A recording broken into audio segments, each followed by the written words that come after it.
มีเพื่อนอายบ่เป็นเก่าอายบ่ห่วงบ่โอ้อายปะโดนแล้วห่วงเนาะ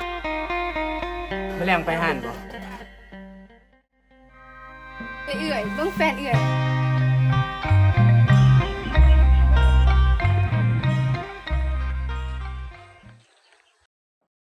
อายคือเฮ็ดจังซี่โอ้อย่ามาเนื่องกับอายดอกอายมีคนใหม่แล้ว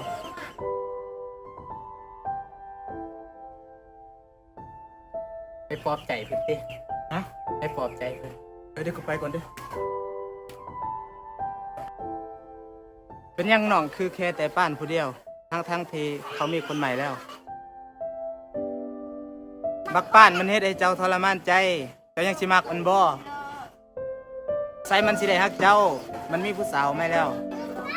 เป็นยังน้องคือบ่ให้โอกาสอ้ายแน่ทั้งที่อ้ายก็ฮักน้องเห็นน้องเจ็บแบบนี้อ้ายยอมบ่ได้เพราะว่าอ้ายก็เจ็บคือกันให้โอกาสอ้ายได้ฮักกับน้องจักเทื่อได้บ่อ้ายขอนำน้องได้ยินบ่น้องขอโทษน้องฮักอายปานผู้เดียว